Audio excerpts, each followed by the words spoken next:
Graças e paz, irmãos. Bom dia. Vamos iniciar mais uma escola bíblica dominical, né? Vamos pedir que o Senhor nos abençoe nesta manhã, que Ele nos conduza diante da Sua palavra, que nós possamos aprender um pouco mais com Ele hoje, certo? O nosso tema de hoje é a arma mais poderosa do mundo. E nós vamos ver aí no capítulo 4 de Neemias, nos versículos de 1 a 13, qual é essa arma, né, tão poderosa, utilizada por Neemias. Vamos ler o texto? Neemias capítulo 4, de 1 até o 13. Diz assim: Quando Sanbalate ouviu que nós estávamos reconstruindo a muralha, ficou irado e indignado e começou a zombar dos judeus. Na presença de seus irmãos e do exército de Samaria, ele disse: O que é que esses judeus fracos estão fazendo? Vocês vão permitir que eles continuem? Será que vão oferecer sacrifícios? Pensam que podem acabar a obra num só dia? Será que as pedras que foram queimadas poderão renascer daqueles montões de pó? Tobias, o amonita, estava com Sanbalate e disse: Mesmo que reconstruam, se vier uma raposa, derrubará aquela muralha de pedras. Ouve, ó nosso Deus, pois estamos sendo desprezados. Faze com que o seu desprezo recaia sobre a cabeça deles, e faze com que sejam despojo numa terra de cativeiro. Nunca encubras a sua iniquidade, e que o pecado deles não seja apagado diante de ti, pois te provocaram a ira na presença dos construtores. Assim reconstruímos a muralha, e toda a muralha foi acabada até a metade da sua altura, porque o povo tinha ânimo para trabalhar. Mas quando Sanbalate, Tobias e os árabes, os amonitas e os asdoditas ouviram que a reparação das muralhas de Jerusalém ia adiante e que já se começavam a fechar-lhe as brechas, ficaram muito irados. Todos se ajuntaram de comum acordo para virem atacar Jerusalém e criar confusão ali. Porém, nós oramos ao nosso Deus e, como proteção, pusemos guarda contra eles de dia e de noite. Então os que estavam em Judá disseram: Os carregadores já não têm mais forças e os escombros são muitos. Nós mesmos não seremos capazes de reconstruir a muralha. Os nossos inimigos diziam entre si: Eles não ficarão sabendo nem verão nada, até que entremos no meio deles e os matemos. E assim vamos fazer com que a obra pare. Os judeus que habitavam na vizinhança deles nos disseram 10 vezes: De todos os lugares onde moram, eles nos atacarão. Então pus o povo por famílias, nos lugares baixos e abertos, por detrás da muralha, com suas espadas e suas lanças e os seus arcos. Amém? Bom, irmãos, aqui no capítulo 4 de Neemias, nós temos praticamente um resumo de tudo o que aconteceu ali nos 52 dias da reconstrução dos muros de Jerusalém. E o que sempre fica claro quando nós interpretamos aqui algumas questões em torno da obra, é que toda vez que o povo de Deus se levanta para fazer a obra, o inimigo ele se incomoda e ele tenta de qualquer forma frustrar os planos de Deus. Nesses primeiros versículos aqui, é exposto a nós várias formas aqui que os inimigos de Neemias e do povo de Deus, tentaram usar para frustrar e paralisar as obras. E a vida cristã, ela se resume a isso. Ela se resume a muitas batalhas que nós teremos. E são batalhas que não existe trégua para elas. Os nossos adversários não nos darão trégua. É completamente impossível, irmãos, nós nos levantarmos para fazer a obra de Deus sem oposição. E esse é um grande perigo, por exemplo, das facilidades do evangelho moderno que é pregado hoje em dia, Porque o que é pregado é que haverá somente vitória, Que em tudo que nós fizermos nós seremos bem-sucedidos, que nós venceremos todas as batalhas. mas pouco se fala das dificuldades que nós teremos no meio do caminho. Nós cremos que com Deus tudo é possível, nós cremos que Deus pode fazer todas as coisas através de nós, né, e por nós, mas nós precisamos nos lembrar que as batalhas virão e nós precisamos estar preparados para elas. Versículo 1 começa dizendo, que nós já lemos: quando Sanbalate ouviu que nós estávamos reconstruindo a muralha, ficou irado e indignado, e começou a zombar dos judeus. Na presença de seus irmãos do exército de Samaria, ele disse: o que é que esses judeus fracos estão fazendo? Vocês vão permitir que eles continuem? Será que vão oferecer sacrifícios? Pensam que podem acabar com a obra num só dia? Será que as pedras que foram queimadas poderão renascer daqueles montões de pó? Tobias, o amonita, estava com Sanbalate e disse: mesmo que reconstruam, se vier uma raposa, derrubará aquela muralha de pedras. Primeira coisa que os inimigos de Neemias tentam fazer aqui, então, para atacar o povo, é zombar deles. Tirar sarro mesmo, né, deles. E todos nós sabemos o quanto é frustrante quando nós planejamos algo, quando nós nos preparamos para algo, nós pensamos em todas as possibilidades, nós trilhamos um caminho, né, para poder começar a obra de Deus, ou para poder começar a realizar um plano que nós temos, e de repente surgem pessoas zombando de tudo aquilo que nós já estamos fazendo. Isso é como se fosse um balde de água fria, né, jogado em nós. Nós já começamos a ter dúvidas se realmente tudo aquilo que nós planejamos pode dar certo, pode funcionar, e não é legal de lidar, né? A zombaria, aqui no caso, ela se dava em julgamento à força do povo que estava ali, né? O povo era qualificado como fracos, como incapazes de reconstruírem os grandes muros daquelas cidades, né? Daquela cidade. E além disso, os inimigos, eles nunca agem sozinhos, né? Principalmente diante do exército levantado por Deus ali, né? Através de Neemias, eles sabiam que para conseguir frustrar aquele plano de Deus e daquele povo, eles deveriam se unir para lutar contra. Então nós vemos Sanbalate, Tobias, Gesem, nós vemos os árabes também, os amonitas, os asdoditas, todos eles se unindo ali para tentar de alguma forma parar a obra, paralisar a obra. Então nós percebemos que há uma orquestração aqui contra o povo de Deus, certo? Os inimigos, irmãos, eles são astutos e eles também sabem se planejar para o ataque, né? Eles também não agem de forma desordenada, né? O fato deles agirem em conjunto era justamente para passar uma imagem de força aqui, para mostrar que eles tinham poder suficiente para acabar com aquela tentativa de reconstrução. E diante disso, eles usam, né, aqui a princípio um ataque para tentar diminuir a autoestima do povo, para tirar o ânimo, o vigor do povo. Eles chamam o povo de Deus, os liderados de Neemias, de fracos, certo? E isso atacava, de certa forma, realmente, o ânimo que eles estavam já, né? Eles, inclusive, citam raposas aqui, né? Tobias vai citar isso, para tentar diminuir eles ainda mais, porque era comum que um número grande de raposas invadissem lugares com muitas ruínas, né, com escombros ali, no intuito de se protegerem de possíveis ameaças. Então, quando os inimigos de Neemias citam ali essas raposas, era justamente com o intuito de dizer que até mesmo aquelas simples e indefesas raposas seriam capazes de destruir aquilo que eles estavam tentando construir, que elas tinham mais força e mais união do que eles, certo? Aí no versículo 4,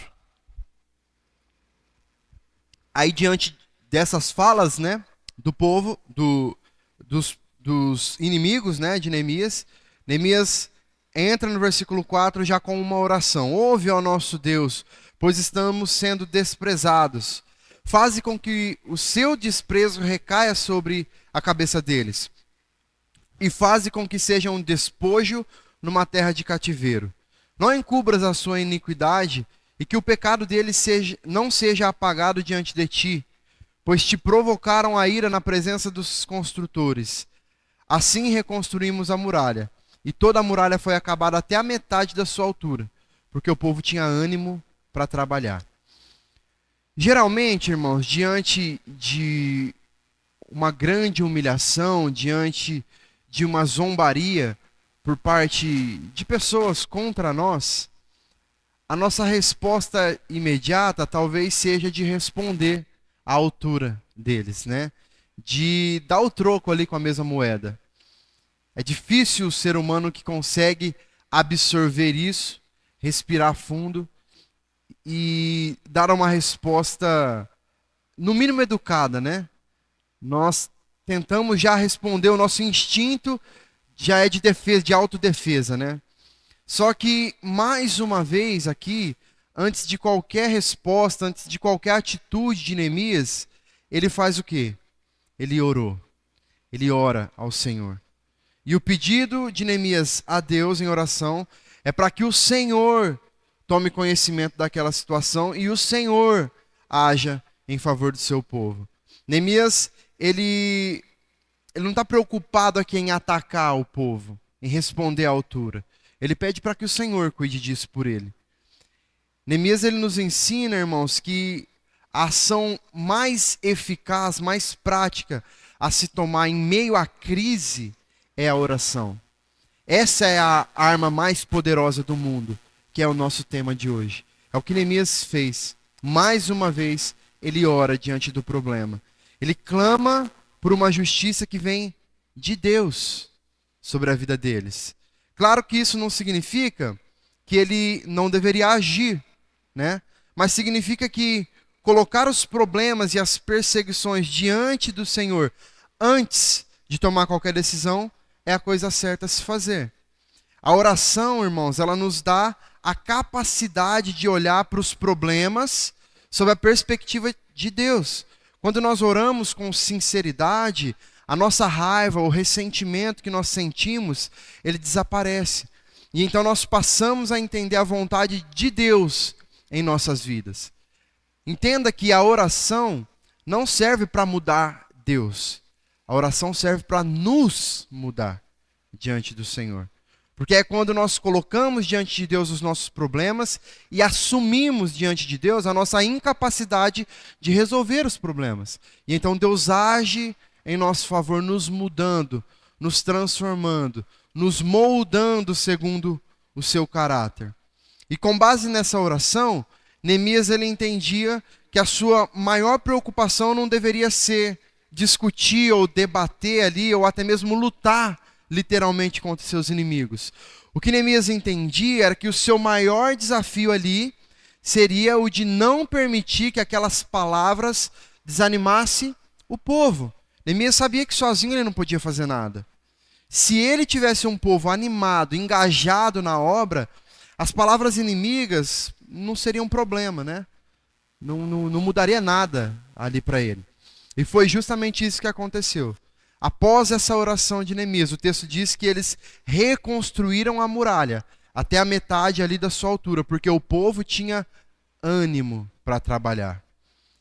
Por isso é tão importante, irmãos, que nós estejamos engajados na obra do Senhor. Sem ânimo, sem disposição para fazer a obra, nós não faremos. Certo? Só que esse ânimo, ele não vai acontecer, ele não vai surgir como um passe de mágica.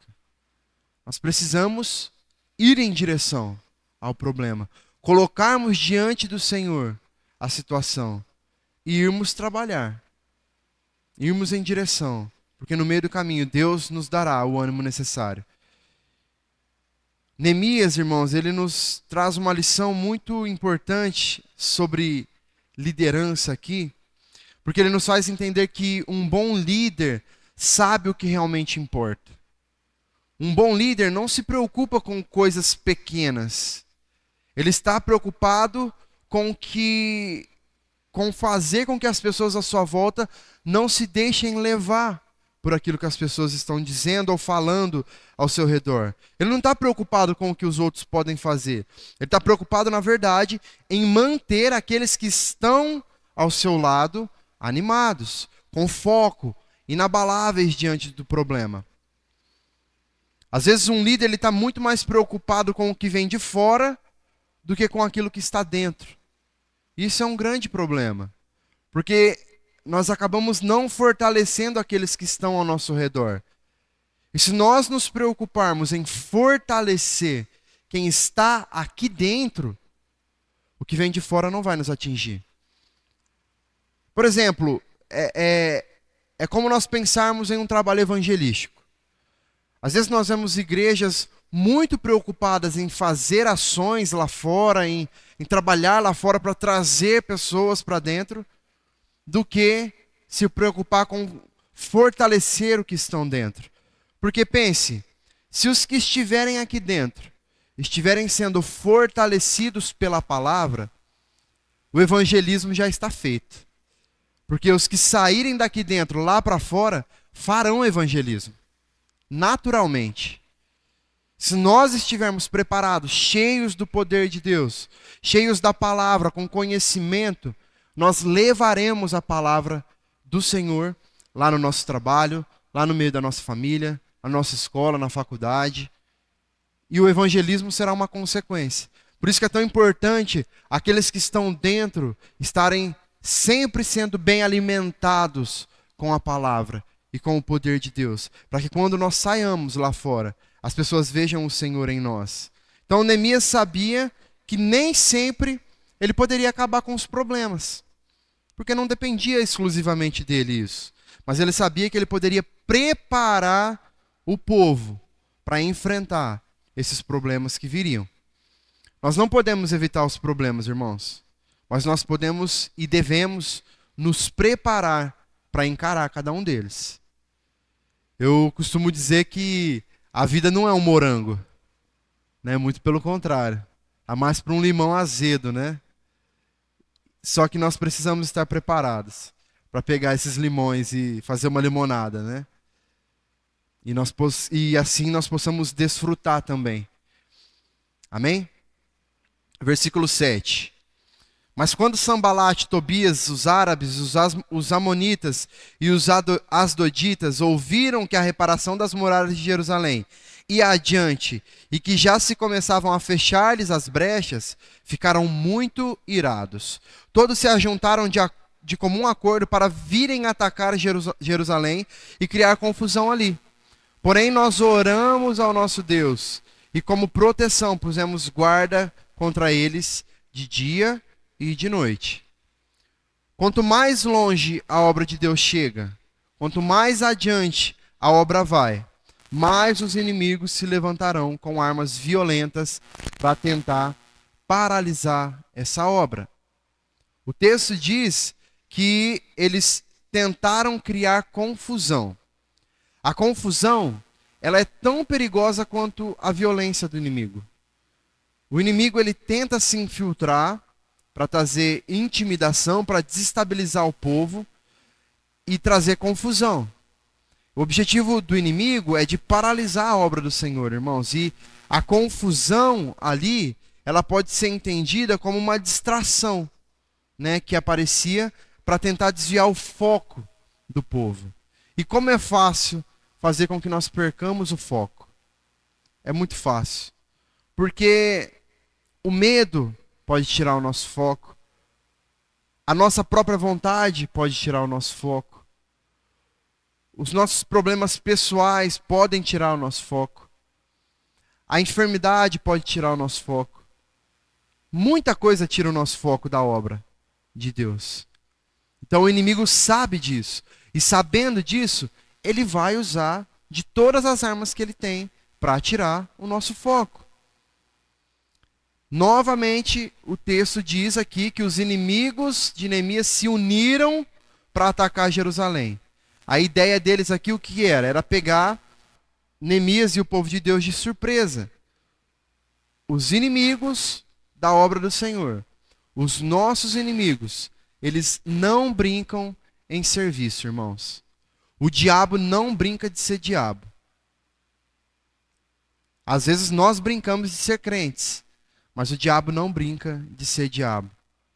O nosso inimigo, ele age para evitar que a obra aconteça a todo custo. E aqui, no texto, eles não queriam apenas causar confusão para atrasar os planos do povo de Deus. O desejo deles era de acabar com a vida deles, de fato. É por isso que nós, irmãos, povo de Deus, nós precisamos ter a consciência de que nós não podemos brincar em serviço também. Se nós trabalhamos para o Senhor, nós devemos encarar esse desafio com seriedade, tendo certeza de que o nosso inimigo não medirá forças para frustrar os planos de Deus. Por isso, irmãos, que não dá para nós trabalharmos de qualquer forma. Como nós falamos na semana passada, a boa intenção só não vale. Não vale. Nós precisamos de preparo, de organização, de comunicação, de cooperação uns com os outros, para que as coisas aconteçam da maneira correta. Porque o nosso inimigo está fazendo isso tudo. E mais uma vez aqui nós temos uma grande aula de liderança com Neemias. A primeira ação de Neemias diante desse ataque dos seus inimigos é novamente a oração. O versículo 9 começa dizendo assim: novamente nós oramos ao nosso Deus. E é interessante ver agora aqui que Neemias não ora sozinho mais. Ele diz: nós oramos ao nosso Deus. A frase agora ela está no plural. Não era só uma pessoa orando. O que isso significa? Significa que Neemias agora ele envolve os seus liderados, o povo que estava trabalhando juntamente com ele, em uma vida prática de oração, fazendo com que todos entendam ali que eles, por eles mesmos, não podiam fazer nada. Eles não tinham essa capacidade de orar, de trabalhar sozinhos. Eles precisavam orar, eles precisavam pedir o favor de Deus sobre as suas vidas. E que fique claro, irmãos, que essa oração não é só a oração que os pastores convocam aqui para nós virmos de quinta-feira. É uma vida prática de oração. Se nós orarmos uma vez na semana, nós não vamos ter muito sucesso naquilo que nós fazemos.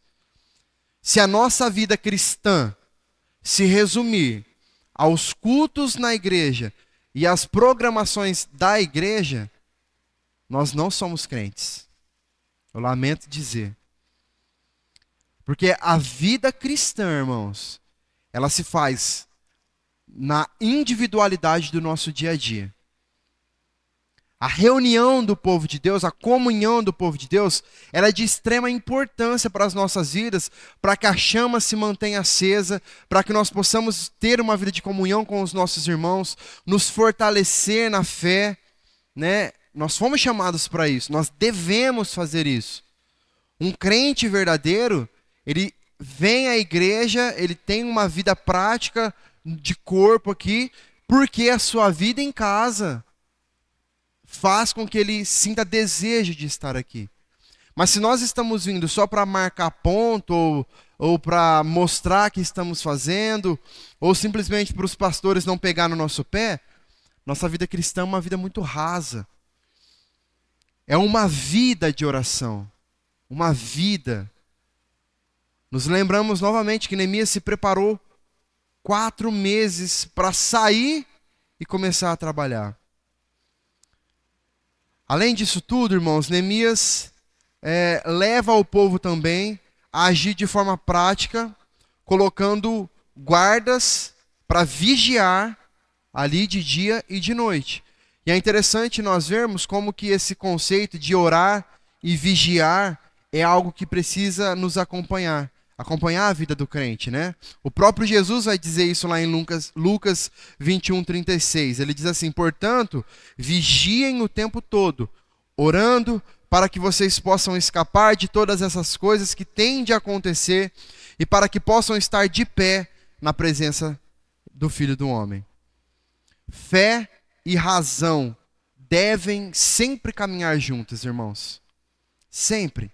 A soberania de Deus, ela não exclui a responsabilidade que nós temos de fazer a nossa parte. O fato de Neemias orar primeiro, antes de agir, nos ensina que o poder e o agir de Deus sempre estará acima de tudo que nós podemos fazer com as nossas mãos. Neemias sempre, antes de agir, ele orava ao Senhor. Por quê? Porque o poder de Deus está em primeiro lugar. O agir de Deus está em primeiro lugar. A soberania de Deus está em primeiro lugar.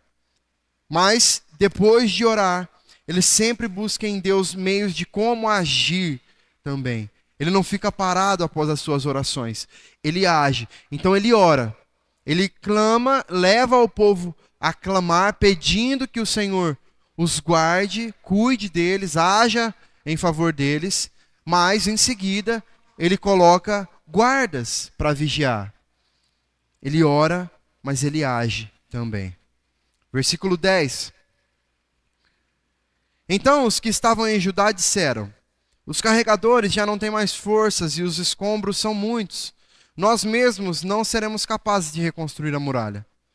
Os nossos inimigos diziam entre si: eles não ficarão sabendo nem verão nada, até que entremos no meio deles e os matemos, e assim vamos fazer com que a obra pare. Os judeus que habitavam na vizinhança deles nos disseram 10 vezes: de todos os lugares onde moram, eles nos atacarão. Então pus o povo por famílias nos lugares baixos e abertos, por detrás da muralha, com as suas espadas, as suas lanças e os seus arcos. Os nossos inimigos, irmãos, eles sempre estarão buscando brechas para nos atingir, para nos atacar e assim paralisar a obra de Deus. No caso de Neemias, os inimigos usaram ali 3 armas para impedir o avanço das obras. A primeira arma do inimigo foi tentar paralisar a obra, trazendo desânimo interno, como nós vimos aqui no versículo 10. Os problemas internos, irmãos, geralmente, eles são muito mais perigosos do que os problemas externos. Os trabalhadores de Judá, eles estavam sem forças, e por conta disso, eles se sentiram incapazes de fazer com que a obra andasse. E isso nos ensina que muitas vezes o nosso maior inimigo somos nós mesmos.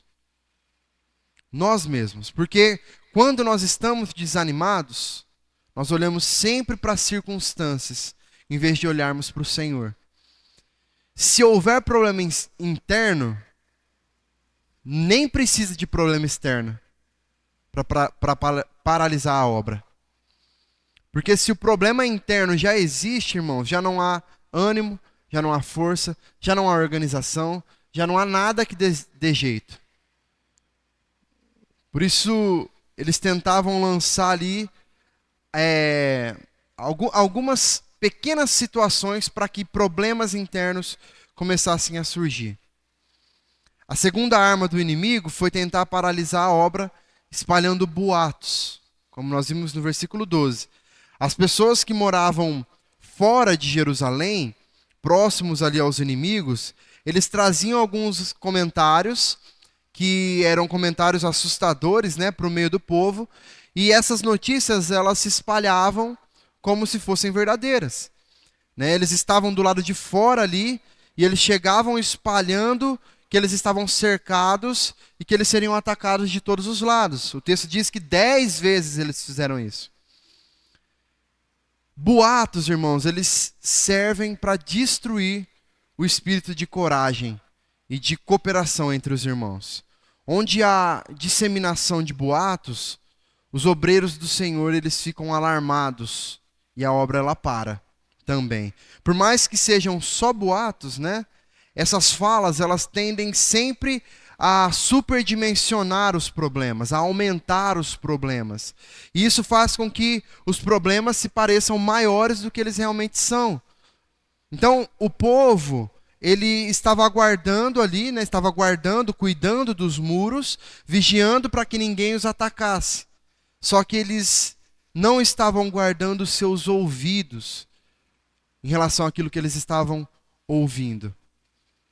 Isso é muito importante, irmãos, porque Geralmente aquilo que nós ouvimos traz sentimentos em nós que faz com que nós mudemos as nossas atitudes em relação às pessoas, em relação à obra de Deus, enfim.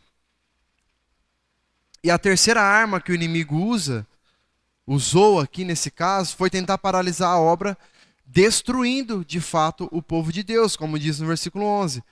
Os inimigos eles se uniram em silêncio, certo? Perceba que o inimigo também usa do silêncio para atacar. De modo que eles não desconfiassem disso. Eles se uniram quietos, sem fazer muito barulho, para que eles pudessem pegar o povo de surpresa. O inimigo, irmãos, ele é astuto. Ele não se importa em jogar limpo. Ele não se importa em atacar pelas costas. Ele ataca se ele precisar. Ele não está aqui para travar uma batalha justa conosco. Como uma luta que nós vemos, que tem regras, que tem juízes. Nosso inimigo não quer saber disso. Ele quer nos atacar, para nos destruir. Ele não vai jogar limpo, irmãos, para fazer isso. Isso mostra que o nosso inimigo não está interessado em ser honesto na luta, né? Ele vai usar de armas baixas para nos atacar, porque a única intenção dele é de nos matar, é de nos destruir, de fato. Mas Neemias, ele era um grande líder usado por Deus. E o versículo 13 mostra ele colocando as pessoas junto de suas famílias, trazendo proteção ali uns para os outros. E isso nos revela como a família deve ser tratada por nós. Nós temos um compromisso inviolável com o que diz respeito ao cuidado com a nossa família, seja no campo físico, no campo emocional ou no campo espiritual. Neemias, ele colocou armas nas mãos das pessoas, né? O texto fala sobre espadas, lanças e arcos. Para quê? Para que o povo estivesse pronto para um possível confronto. Eles oraram, eles pediram a Deus, eles clamaram ao Senhor, pedindo proteção, pedindo para que o Senhor fizesse justiça por eles, mas eles estavam preparados, em guarda, vigilantes, com as suas armas empunhadas, para que caso um possível confronto acontecesse, eles pudessem se defender. Neemias sabia que o Senhor estava com eles, irmãos, cuidando de cada detalhe. Só que ele também sabia que ele precisava munir o seu povo com armas que eles pudessem trazer proteção para toda a obra.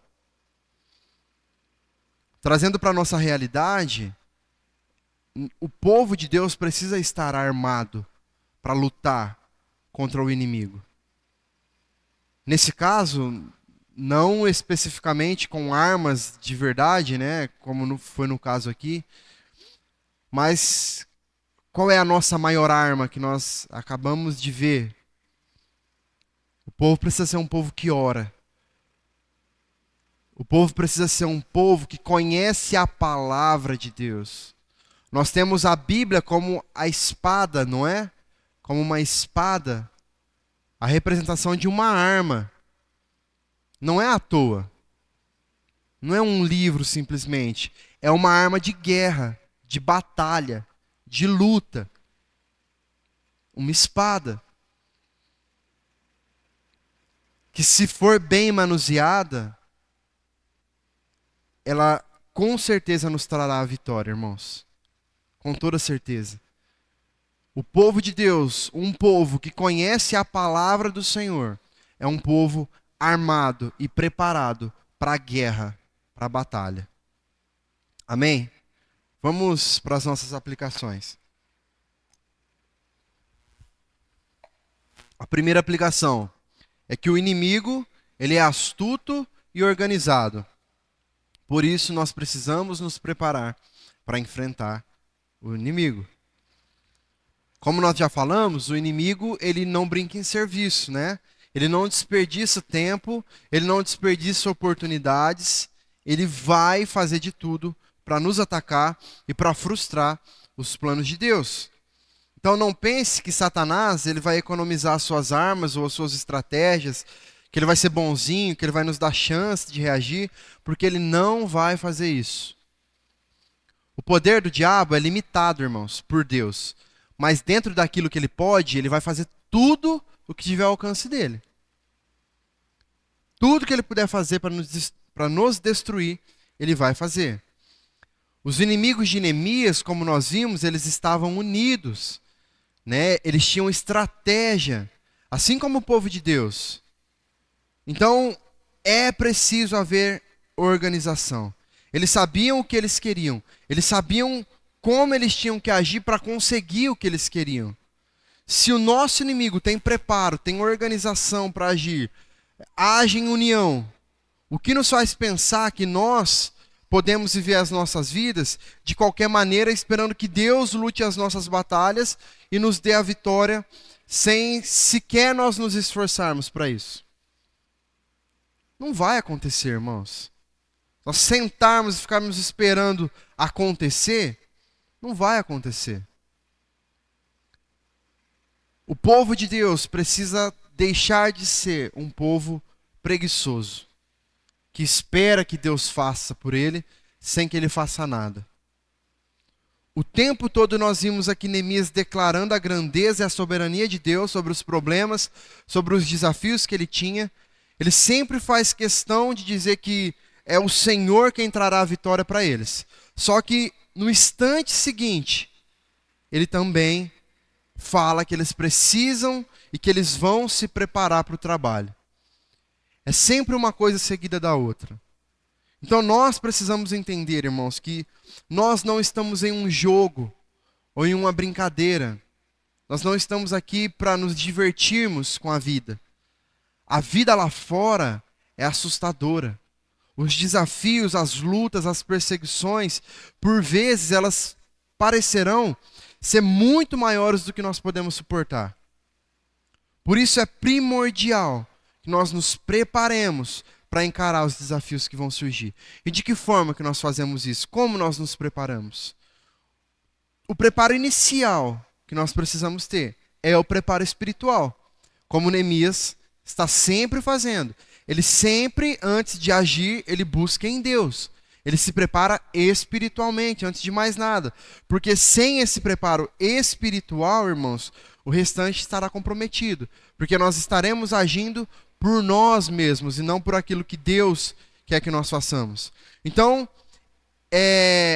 o preparo espiritual é o que trará sentido, é o que trará a razão correta para nós enfrentarmos as nossas lutas. Então, nos alimentarmos da palavra e termos uma vida prática de oração é o que nos trará força para a batalha.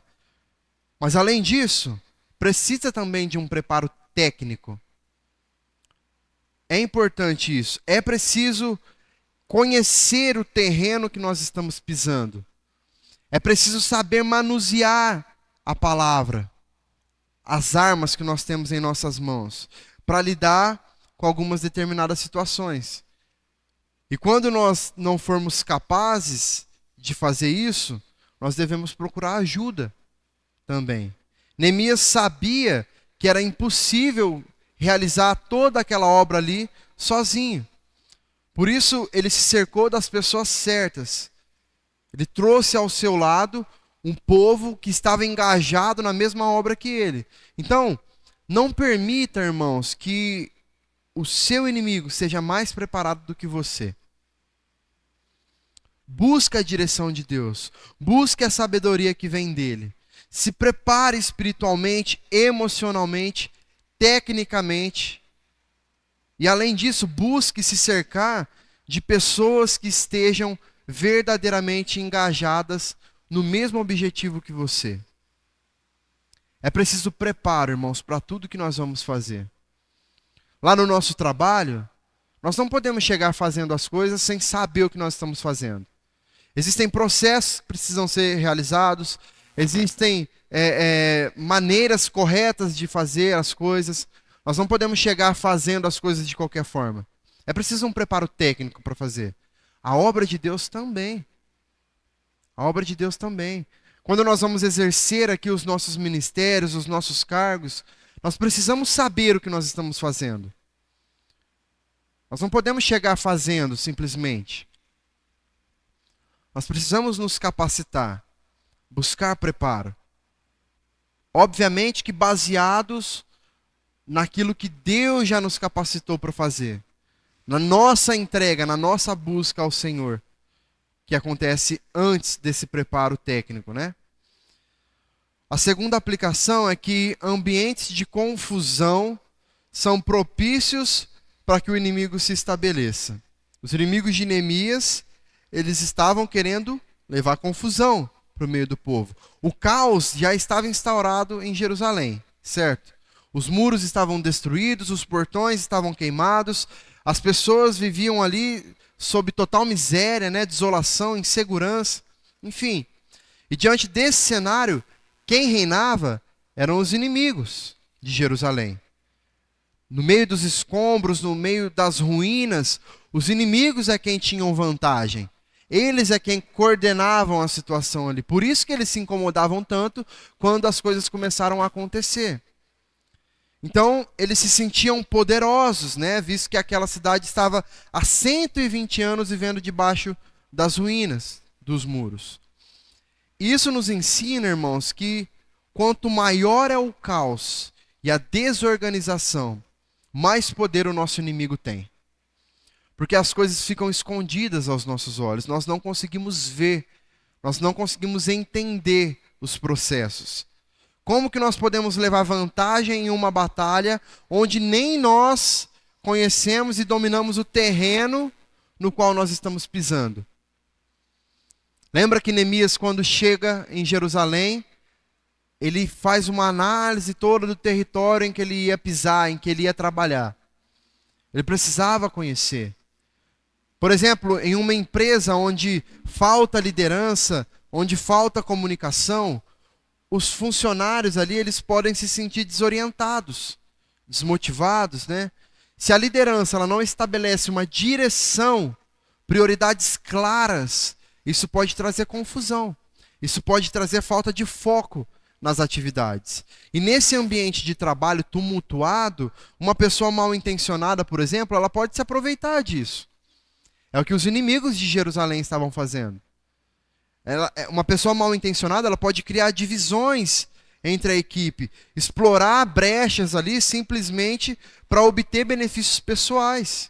Era o que os inimigos estavam fazendo. Os inimigos de Jerusalém tinham interesses políticos, interesses territoriais. Então, quanto mais tempo aquele lugar estivesse em ruínas, mais domínio eles tinham sobre aquele lugar, né?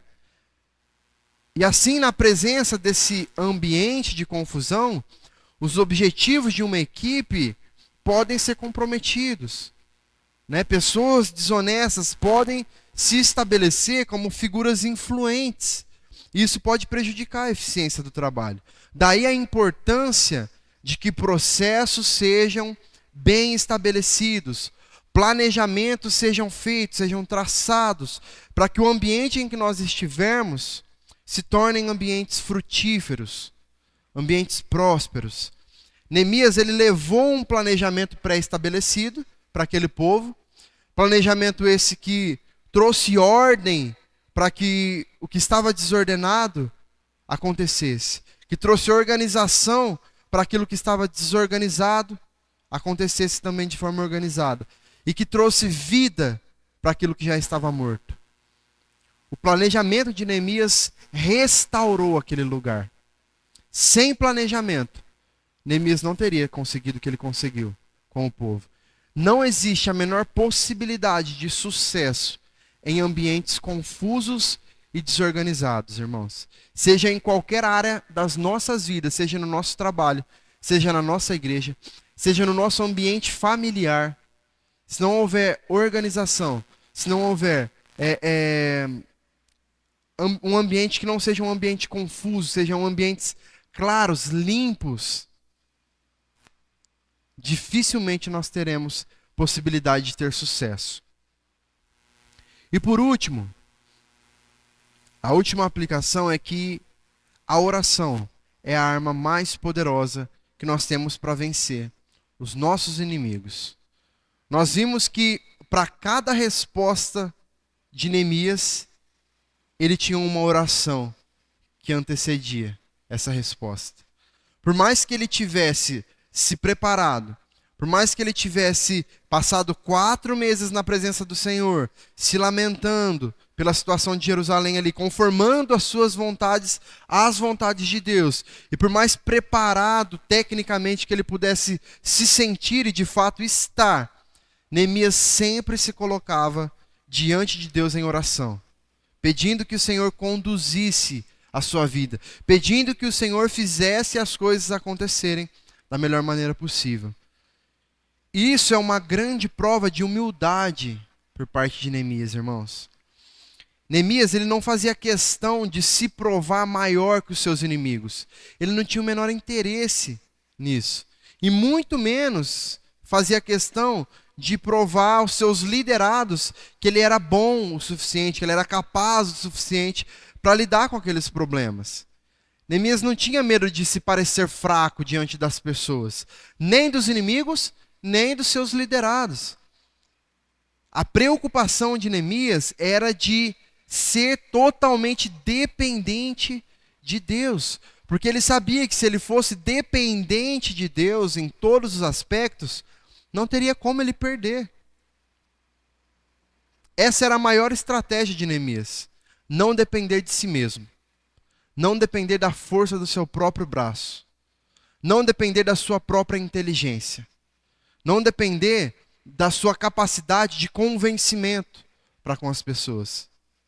A maior estratégia de Neemias era depender de Deus. Ele sabia que dependendo de Deus, todo o preparo dele teria sentido. Porque se ele se preparasse sem depender de Deus, todo o preparo seria em vão. Toda a luta seria em vão. E esse é um dos grandes problemas, irmãos, do ser humano de modo geral. Nós, geralmente, não nos preocupamos em nos prepararmos para cumprir o chamado de Deus para agradar o Senhor. Geralmente nós estamos preocupados em nos provar para as pessoas, em mostrar para as pessoas que nós somos capazes, que nós somos bons o suficiente para fazer. Nós queremos ser notados, ser vistos pelo nosso potencial. Mas Neemias não, irmãos. Neemias, muito pelo contrário, ele fazia questão de se colocar diante de Deus a todo momento em que os desafios surgiam.